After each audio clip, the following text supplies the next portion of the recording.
Well, good morning, Oak Grove. If you will, please open to Exodus chapter 13, verse 17. And if you're new with us this morning, you're dead in the middle of a series in the book of Exodus. We've been studying Exodus and walking through these passages. This morning, we're coming to the final victory that God is going to have over Egypt in this story. This is outside of the cross, like the biggest biblical event that goes on. Like all events after this event are looking back to this event. It's going, hey, just like God delivered us from the Red Sea, God's going to deliver us from this. Like this is a major event in biblical history when they walk through the Red Sea on dry ground. So this is probably like 3 sermons jammed into one sermon, and I edited out about a sermon and a half from this. You're welcome. But the goal is that we get the story. Like I've got different goals and different things that we walk through, but I don't want us to miss the forest for the trees in this. Let's look at the story and see what truths we can draw from the overarching big picture for our lives. So that's kind of the preface leading in. I'm very excited about this passage.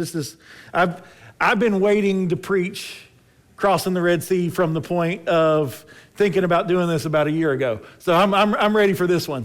So here's the what is true statement. Salvation belongs to God.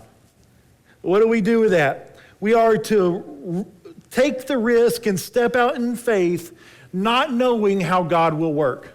Not knowing how God will work. So first point for this morning is that God knows what you need. God knows exactly what you need, and he shows this in the Exodus with Israel. Let's look at verse 17. When Pharaoh let the people go, God did not lead them the way of the land of the Philistines, although that was near, for God said, lest these people change their minds when they see war and return to Egypt. But God led the people around by the way of the wilderness towards the Red Sea. And the people of Israel went up out of the land of Egypt equipped for battle. So they leave, they're ready for battle. So we have this newly minted nation, and God is providing exactly what they need. They needed to know for certain that God is with them. And the end of this passage we're going to read in a second, they have a pillar of cloud by day and pillar of fire by night, and that's God's presence leading them along the way of the wilderness. And God also knew that they weren't ready for battle. God's path for us, just like for Israel, may not be the shortest. His path may not be our preference. However, what we might find is that God's path for us is for our protection. Look, verse 17 explains that Pharaoh let the people go free, and God leads them to Canaan by an odd route. So the promise is that they get the land of Canaan. So I'm going to draw maps with my arms. Is that okay? So you got to look at me. So Egypt is here, and it's here. And Canaan, where they're going, is to the northeast of it. So quickest point from A to B is straight line, right? Well, between them is the Philistines. Now, the Philistines weren't chumps. The Philistines, Egypt was the greatest army in the world at that time, and the Philistines would go thump them every once in a while. They would go try to take land from Egypt. The Philistines were warriors, all right?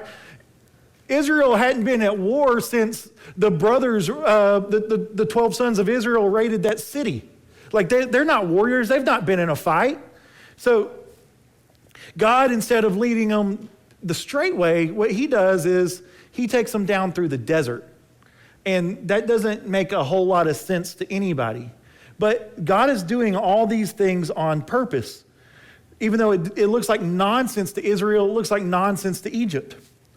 So the first reason God takes them this way is that God promised Moses that the sign that God would deliver is that that these people would be with Moses on Mount Horeb, which is Mount Sinai. Exodus 3:12. he said, but I will be with you, and this shall be the sign for you that I have sent you when you have brought the people out of Egypt, and you shall serve God on this mountain. So this mountain is Mount Sinai. That's where they're going. So you've got Egypt, you've got Canaan, and to the east of Egypt, far to the east, separated by a sea and a lot of desert, is Mount Sinai on the other side of the Red Sea.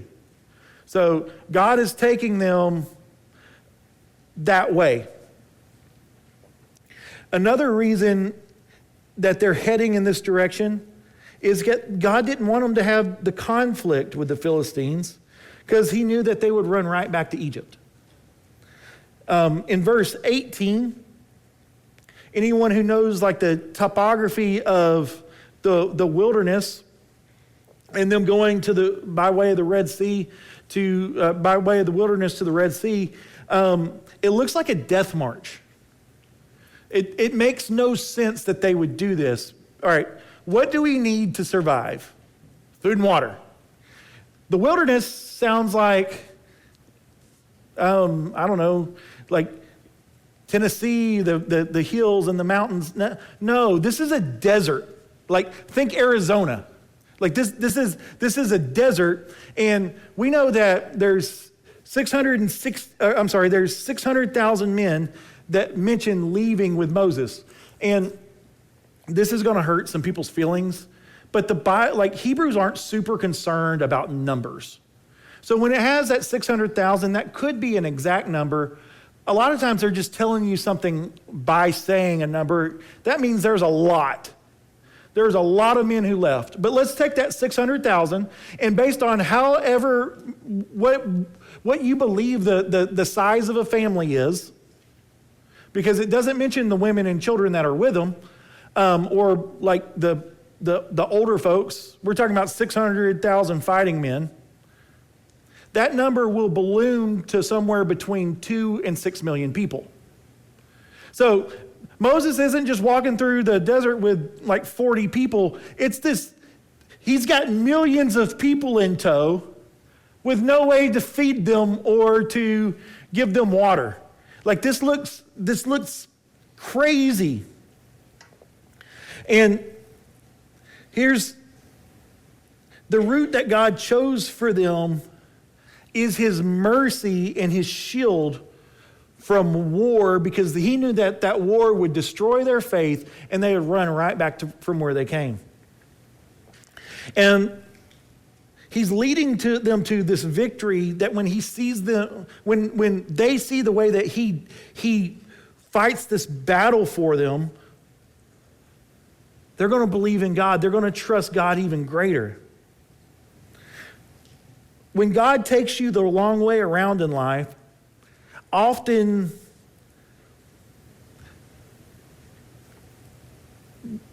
he disguises his grace in what feels like for us wilderness experiences.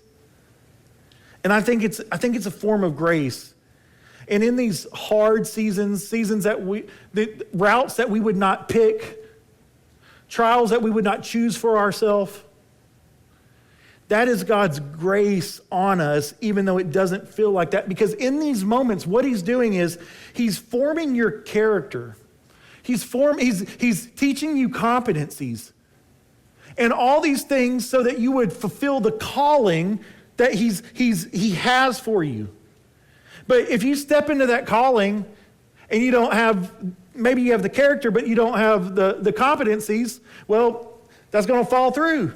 If you step into that calling and you have the competencies, but you don't have the character, you're going to spiritually fail. God takes us on these long routes where he's giving us a deep rootedness.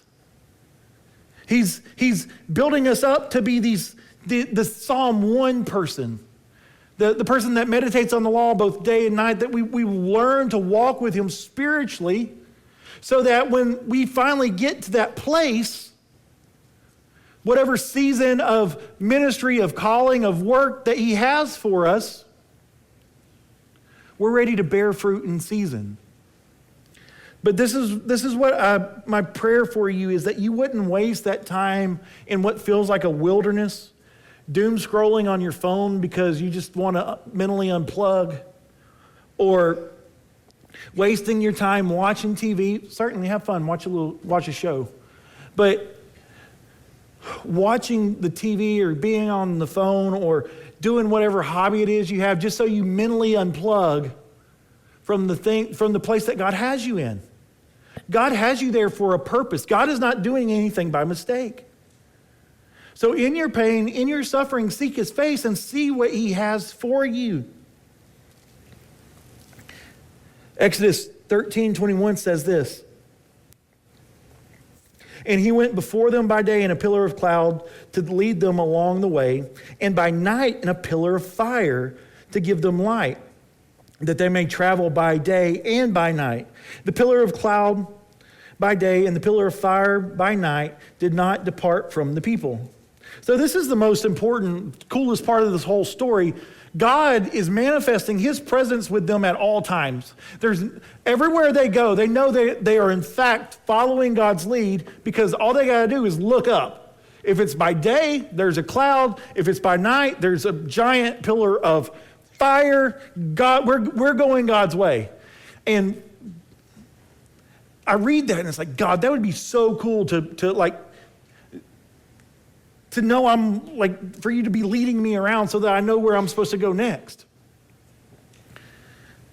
But we got something better than a cloud. God doesn't manifest something outside of us. He manifests himself inside of us as believers. We have the Holy Spirit indwelling us. We don't have to guess where that cloud is taking us. We get to have a conversation with God Almighty who lives inside of us. We have a better gift than what they have. And God knows exactly what you need. Ask him why he's taking you this way. And we want the shortest route from A to B.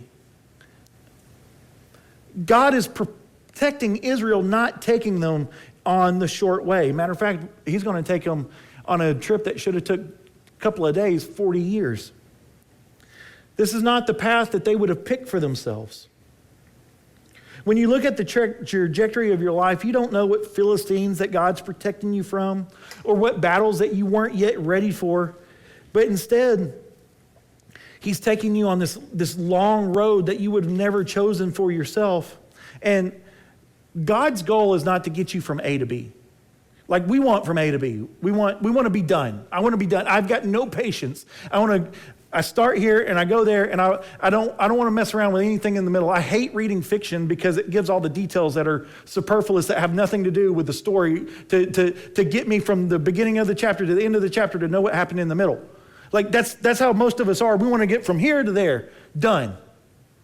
Well, God, his goal for you is not to get you from point A to point B as fast as he can.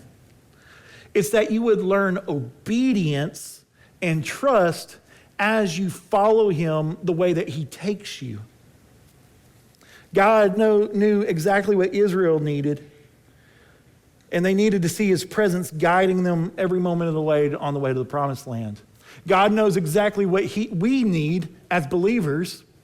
We don't need a pillar of cloud. We have the Holy Spirit guiding us as he takes us home to the kingdom of heaven. Well, how do I know how he's leading me? Be quiet with this. Read this. Look to the Bible and then sit and ask God, how is he leading you? Second point, Israel's faith falters. Verses 1 through 14, chapter 14, 1 through 14. Then the Lord said to Moses, tell the people of Israel to turn back and encamp in front of, this is a word, guys, Pi-hahiroth. Do we all feel good about that? I do. Between Migdal and the sea in front of Baal-zephon, and you shall encamp facing it by the sea. For Pharaoh will say of the people of Israel, they are wandering in the land, The wilderness has shut them in, and I will harden Pharaoh's heart, and he will pursue them, and I will get the glory over Pharaoh and all of his hosts, and the Egyptians shall know that I am the Lord." And they did so. When the king of Egypt was told that the people had fled, the mind of Pharaoh and his servants was changed towards the people, and they said, "What is it that we've done that we've let Israel go from serving us?" So they made ready his chariots and took his army with him. And he took 600 chosen chariots and all the other chariots of Egypt with officers, all of them. So you got 600 chosen chariots, and then you got a lot more chariots and a lot more army. Verse 8. "And the Lord hardened the heart of Pharaoh, king of Egypt, and he pursued the people of Israel while the people of Israel were going out defiantly." So I guess Egypt, the Egyptians had some spies following the people of Israel, just seeing what they were going to do. See, are they going to turn back and attack us? What are they going to do? And they're just kind of wandering around. Like they're either going to die or become someone else's slaves. We've lost 2 million hands working for us. We might as well go get them ourselves. And God makes his heart hard, and they go and pursue Israel. Well, as Israel sees Egypt coming with all their chariots, all the assurances God had given them through the plagues suddenly disappear. So let me paint the scene for you. There's a couple places this could have happened, but I'm going to make the case where I believe it happened later on. But basically, this place, based on the geography that's explained, there's a beachhead that is so big you can see it from outer space, and you go down this mountain range. There's a valley that leads into it. It's a bunch of sheer cliffs. It's just like a long tunnel between these mountains, a long valley between these mountains, and it goes pretty much straight up.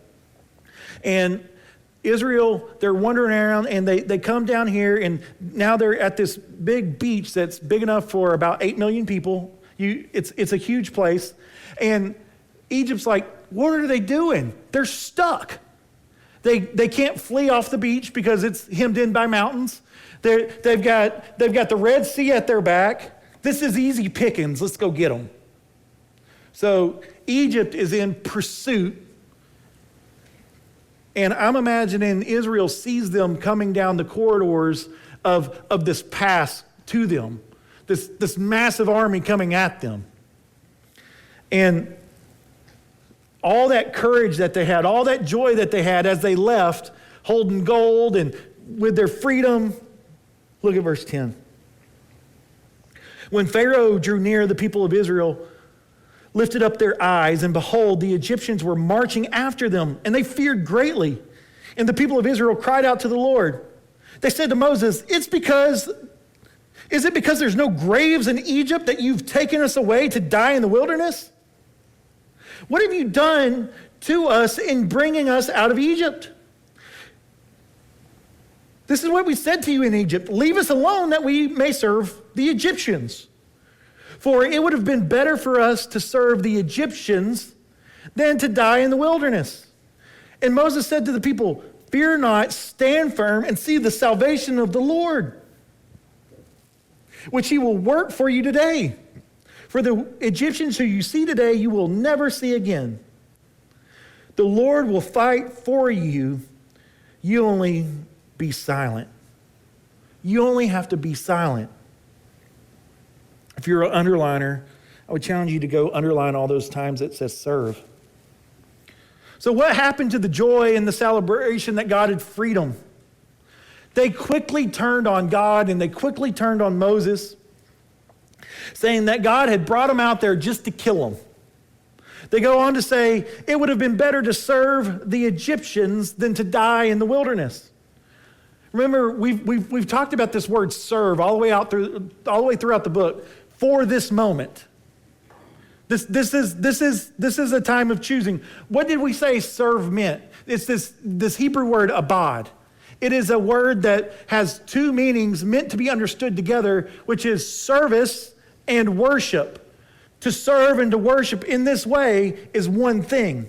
It would be better for us to still be worshiping and still be serving Pharaoh than to be out here in the wilderness free serving God, worshiping God. They were telling themselves the false story that slavery was better than freedom. Even though in chapter 1, what were they doing? They were crying out to God, God, deliver us. The nation was crying out. They were telling themselves this false story that serving Pharaoh is better than serving God. The reality is, even if God did not save them from this moment, it is better to die a free man in the desert than die a slave in Egypt. It's better to serve God and die early than it would be to die an old man never serving God. I think this is a great opportunity for us to talk about what it is to live. I feel like for Israel and for a lot of people, the worst thing that we could imagine is getting hurt. And most of choices, when we really break them down, the things that lead us to make choices, it's really just mitigation, risk mitigation. What will keep me from getting hurt?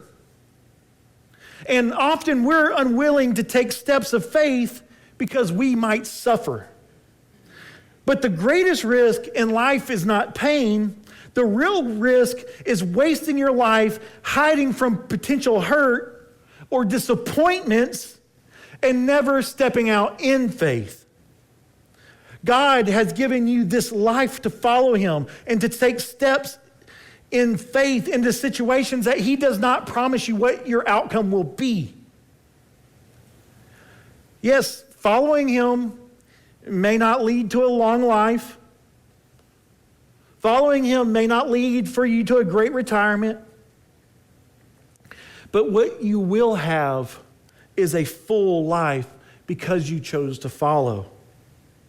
Would you rather die with a great 401k or be broke, knowing that you pursued God wholeheartedly and you get to hear him say, well done? I mean, that's a genuine question. That's a question that I wrestle with. I'm sure everyone wrestles with this question of, like, I know the right answer, but am I willing to risk being uncomfortable? And praise the Lord, these two things are not necessarily mutually exclusive, but in some cases they are. If you feel like God is leading you to do something, let me ask you the question while you're working through this in your mind. What is the thing stopping you from doing it? Maybe uncertainty if God's actually, if it's you or God, that's legitimate. Wait, keep asking. But I think for most people, the thing that keeps us from following in faith is fear. Fear of looking funny, fear of money, fear of what our families would think, fear of what the future will have. The thing I fear most is missing out on living up to my full God-given calling and potential because I chose fear over faith. And I know I've chosen fear over faith a lot in my life. I want to live life to its fullest. I want to live an extraordinary life, a life of impact. I love John Piper's quote, God is most glorified in us when we are most satisfied in him. This is what I want to tell you about following God's call. Your joy and God's glory are not at odds. They're not at odds. As a matter of fact, the most joy you will ever find in life is when you are walking with God, pursuing his glory. The pleasurable life, the satisfying life, walks in faith with God, letting his will be your safety net, not your strength. Like we're trying to, all right, God, you're asking me to do this, and you figure out the safety net that keeps a backup plan for God. God doesn't need a backup plan from you. He doesn't need my backup plan. If you're trying to live a life that avoids pain, let me let you in on a secret. Life is full of pain. If you think the worst thing that can happen to you is dying, you're wrong. Death has been appointed to all people. Death is guaranteed. You are going to die. The real tragedy is living a long life that never means anything. Its dreams never chased, its conversations never had, its forgiveness never offered. It's the calling you ignored. It's the steps of obedience that you postponed so long that the Holy Spirit quit asking you about it. When you stop trying to protect yourself and choose to follow Christ, choose to pursue obedience over comfort and preference and protection. And then that's where I think we'll find freedom. When you stop trying to survive and start trying to follow Christ, even if he kills you, that's where life is. That's where the living is.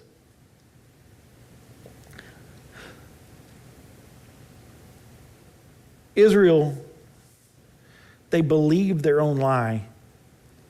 And it would have been better for us to say slaves. So Israel, they're lamenting their freedom that they did nothing to earn. Egypt's coming for them. Look at verse 13. Moses speaks these words, and these are words that I needed this week. Fear not, stand firm, and see the salvation of the Lord, which he will work for you today. For the Egyptians who you see today, you shall never see again. The Lord will fight for you. You only have to be silent. Remember, Exodus 13:18 said that Israel was dressed for war. And then when they see war coming for them, they melt. They forgot that God has not once, throughout the 10 plagues, throughout them being lavished with wealth and freedom, he's not asked them to kill one Egyptian. And he's not going to start today. Moses, God here, gives them 4 commands. Fear not, stand firm, see, and be silent. Let's look at these real quickly. First, he says, fear not. I know everybody loves when we do some English class, but the words matter. Fear is an imperfect verb. So that means it's an action that's started in the past that is to carry its effect perpetually into the future. So when do they get to fear? They don't. This is something they need to start, and it should continue on forever with them. They're to fear not. They're to continue not fearing. They should fear God and not fearing who is standing in opposition to God. The next command is to stand firm. This idea in the Hebrew is to resist, like one would resist an opposing army. They're to take a position ready to fight. But are they supposed to get ready to fight against Egypt? What's the thing that they're supposed to be fighting here? Fear. They are to stand firm in opposition from allowing fear to reign in them. This battle, much of the Christian battle is fought internally. It's not allowing fear to rule our hearts and our thoughts, not allowing fear to be the decision-making factor whenever we choose to do something. Because what fear is, unless it's placed in God, fear is a lack of trust in God. Stand firm is also an imperative command. This is how they are to fight fear, is by standing firm against it, to walk in obedience to God's will. And I want to say this, it's not wrong to have fear and anxiety. It's wrong to let them win. Fear and anxiety will come. What's wrong is letting fear and anxiety lead your life. That's how it wins. When fear and anxiety are the reason you're choosing to act, you've now placed that on the throne of God. God alone should be the decision-making factor for how you choose to walk, how you choose to operate. So how do we fight? We're to stand firm, and I think standing firm is 2 Corinthians 10:5, that we would take every thought captive. So when you tell yourself this false story, go ahead and say it and say, that's not true. This is not true about this situation. This is what I feel like is going to happen, but God has not told me that this is going to happen. I can't declare this over this. When Israel created this false narrative that life was better in Egypt, they were and the other part of their lie, so life was better in Egypt, and because the Egyptians are coming, we are necessarily going to die. They also claimed sovereignty over the situation, but also they claimed they could read the mind of the Egyptians. But what was the Egyptians' goal? Was it to kill the 2 million people or to get their slaves back?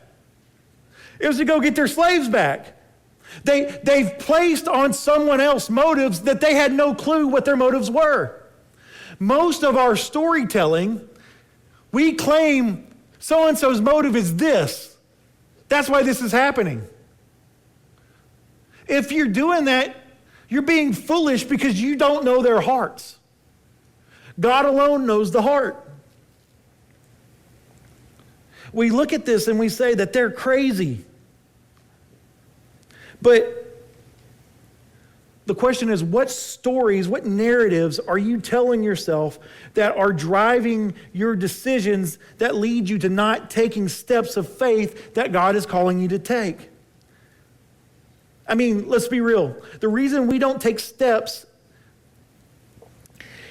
is because we're telling God we know how this is how it's going to turn out before we do it. We know how this is going to end. Let me tell you what this posture asserts. It says, your sovereignty over that situation is greater than God's sovereignty over that situation. That's the first thing that you're claiming. You know more than God about it. Now, none of us would say that, but doing that is exactly what you're doing. You'd never say, you're more all-knowing than God. But you're saying, the reason I'm not doing this thing is because I know the outcome. The reason you're not doing, you're unwilling to do this unknown thing because you know the outcome. Also, feel the irony in that. God drowns out your fears by speaking truth over you. Where does God speak truth over you? So you're making up a bunch of narratives that drive your decision making.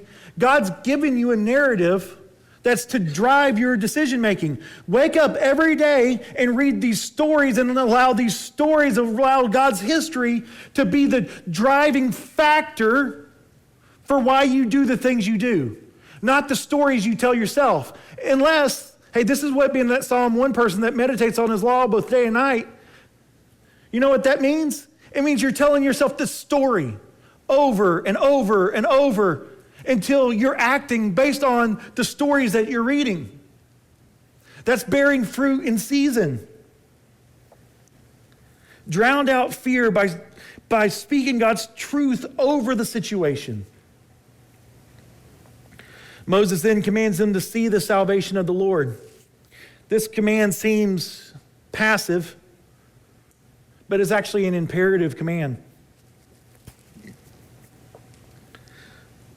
Some of the men who helped me move here know that I've got all the toys for hunting. I've got the right toys. I could kill something if I wanted to, but I'm really bad at hunting. Like, since I've been here, y'all have not seen me post on any social media site me killing something, because I've not. You know why? I'm really bad at hunting. I'm good at being quiet. I'm not good at not being bored. And, to be a good hunter, you have to be watchful. You have to be looking. And I'm good at that for about 3 minutes. And then I'm drawing with a stick that I found on the ground, or I'm, popping knuckles or I'm twisting or like I can't sit still. I don't like it's painful. Well, squirrel hunting is fun because you can just walk until they move, but everything else is just painful. Like just sitting there and not doing anything and being watchful.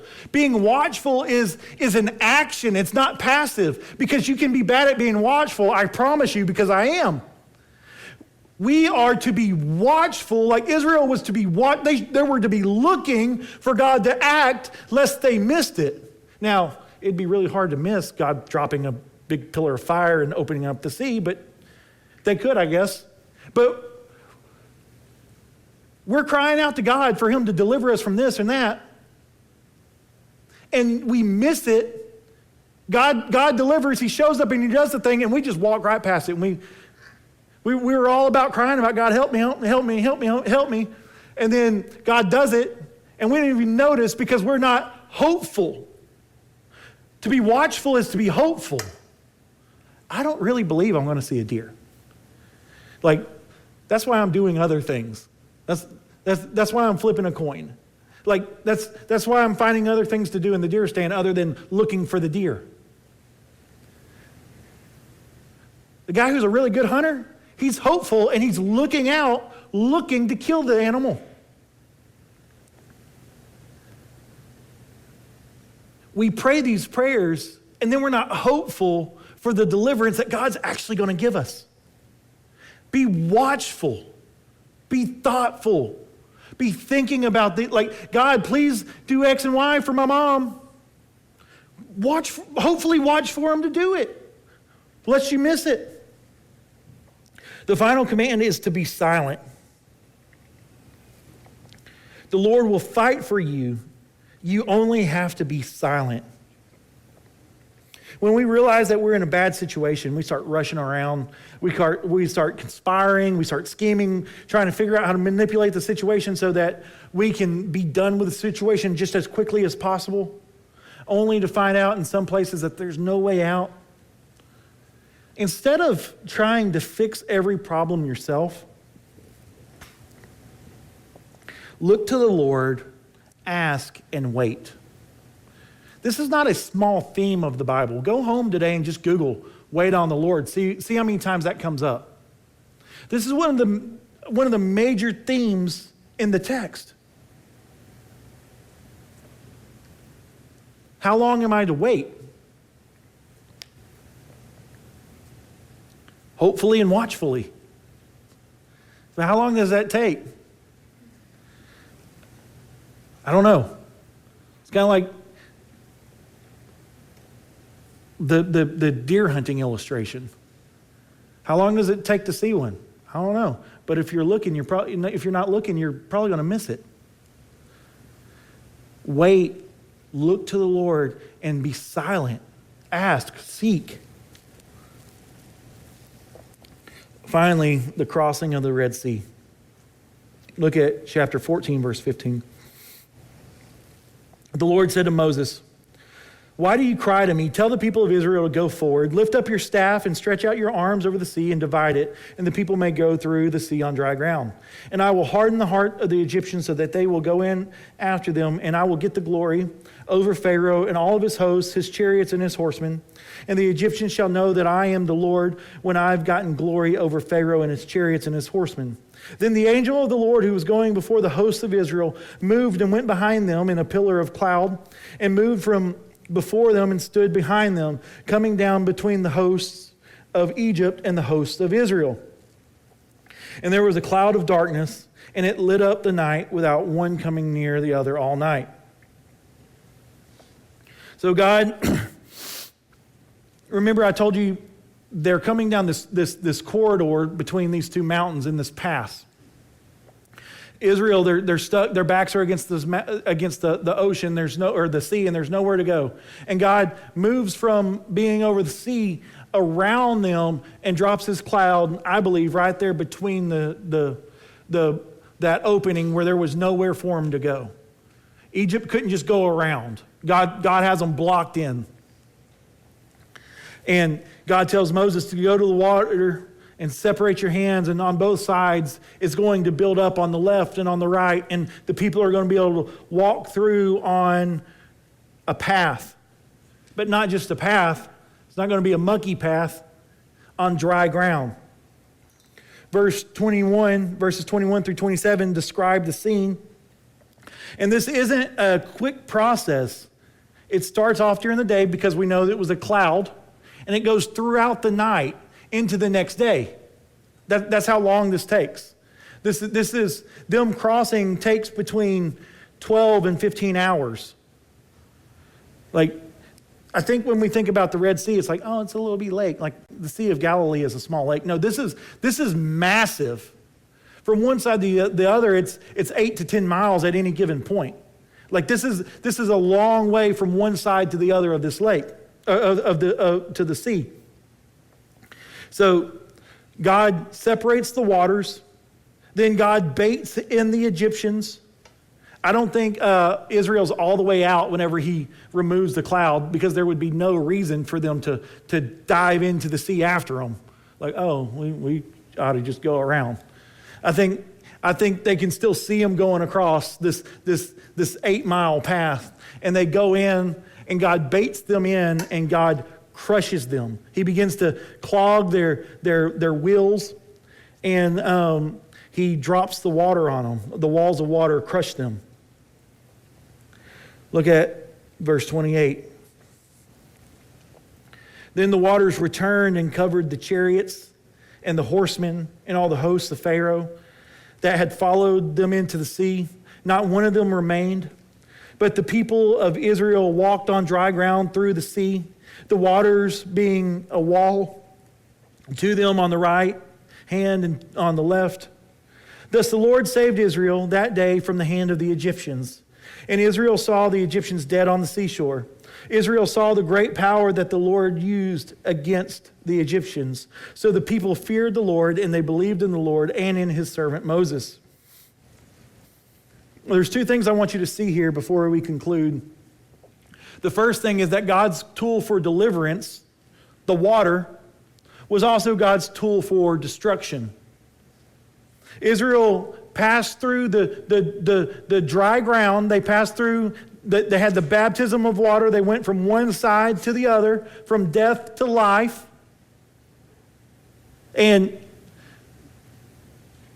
when the Egyptians pursued in, that same tool for protection, for deliverance, was now God's mechanism for wrath. This is a picture of Christ. God's deliverance is Jesus. God's weapon for destruction is also Jesus.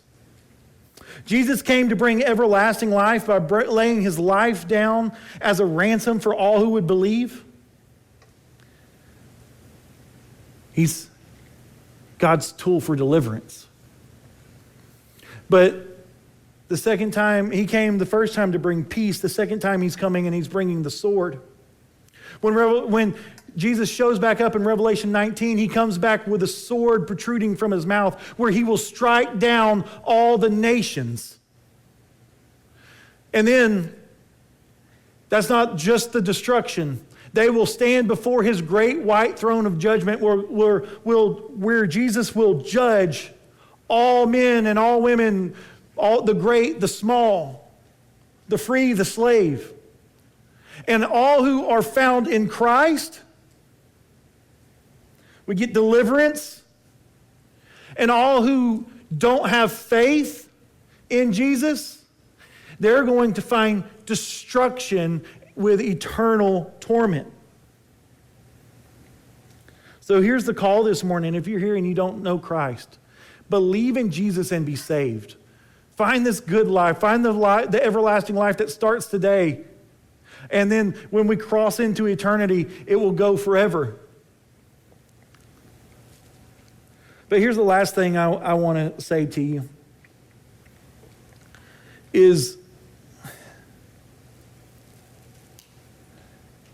though your problem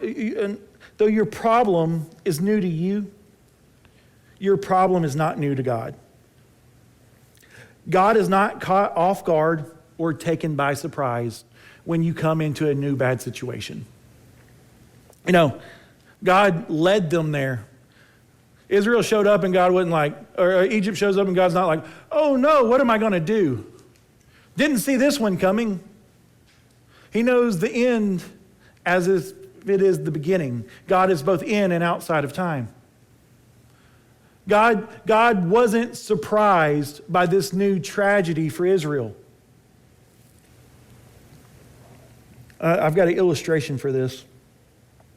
Have you ever asked the question, how did 2 million people cross the Red Sea? Like, think about this. If you've ever been hiking or driven through the mountains, a sea is basically an underwater mountain ridge, right? It's filled up with water, but it has these steep sides. How did they do it? It's mamas carrying newborns. They got toddlers walking with them. They got old people walking with them. They're carrying all their stuff. They got kneading bowls. They're now weighed down by a bunch of gold. They got a little bit of cattle. How did they go straight down an embankment? It doesn't make any sense. Like, right?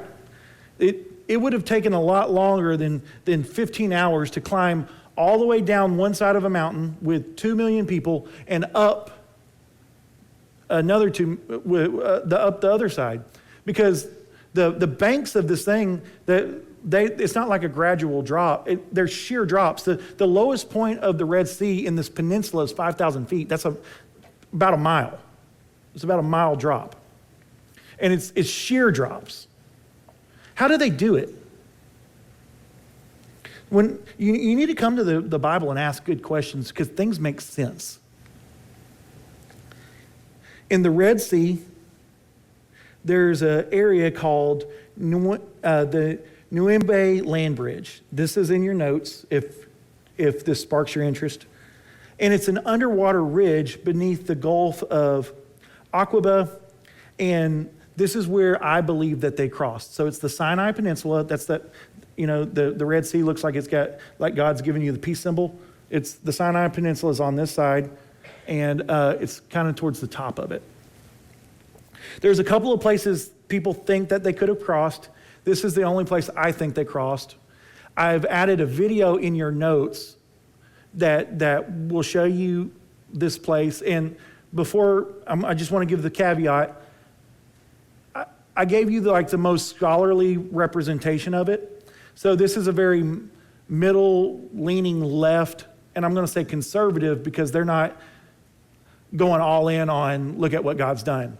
So this is a very scholarly piece. You can look at this and find Christians going nuts because there's all sorts of cool stuff about it.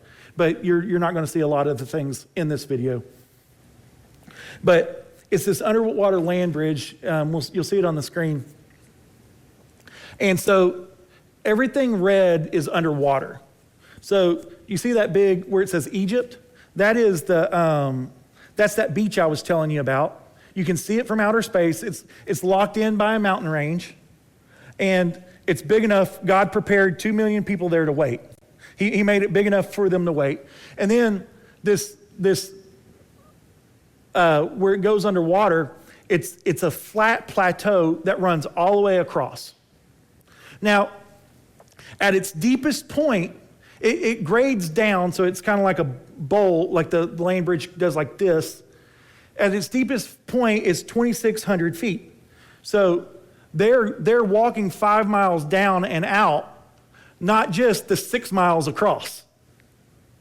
Do you understand what I'm saying? So they have to walk down, deep down, but it's at a low grade, a low enough grade that old people and children can walk down it and make it to the other side. And then it's got a gradual grade up to where they can get to the other side. It's a road. But how big does it have to be for 2 million people to get across in 15 hours, 12 to 15 hours? It's 10 miles wide, 2,300 feet deep, 2,600 feet deep, and 8 to 10 miles wide.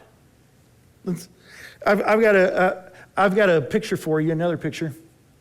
The largest building in the world is 2,700 feet. So just without God parting the water, if you were to set that building straight down at the bottom, at the deepest point of that land bridge, only 100 foot of that spire at the top would be sticking out. So go to the next slide for me real quick. So we tried our best to kind of give you a picture of what that looks like. It's this little, it would look like a pin in that place because it's 10 miles wide, and then it's going to go down 2,600 feet, it's about half a mile. So it's about a half a mile deep, and God is building up these walls of water on both sides of it. God prepared a way for them to get through. Also, things have to make sense. A lot of you guys ride horses. The best rider here, would you ever ride your horse down a sheer cliff? No. These are expert charioteers. This is a single axle. They're not diving those things in after the Israelites. They'd just go around unless they saw a flat path in front of them, because those things are not good on any other kind of terrain. So why are we, it's cool. God made a big flat spot for them to walk down and walk out. Why are we talking about this? What I want you to see, if this is in fact the place that God chose to use, which I believe it is, when did God make preparation for this plan? On day 3 of creation, when he separated the water from the land, he prepared Israel for this moment. He prepared for this moment. Isaiah 51:10 says, "Was it not you who dried up the sea, the waters of the great deep?" He's talking about their deliverance from Egypt. "Who made the depths of the sea a way for the redeemed to pass over."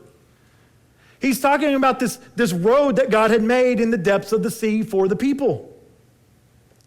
It was always God's plan for these people to be in this place at this moment.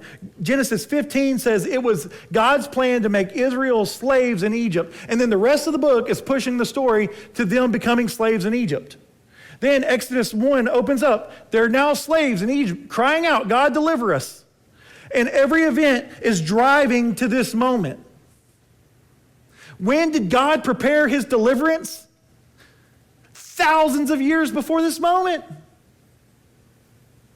God had already planned on how he was going to deliver them. He already made a way. His deliverance was not an afterthought. He planned before the creation of the world that he would deliver this people this way. Just like the deliverance of Christ is not an afterthought for us. He knew before time began that he was going to deliver us by the blood of his son. So when you come into a situation and it's a surprise to you, God, how are we going to get out of this situation? This is so bad. What are we going to do? You can know just because it's taken you by surprise, it has not taken God by surprise. And you don't see what he's doing. You don't see how he's weaving all these people's stories together to come to this moment where you might find deliverance from this situation.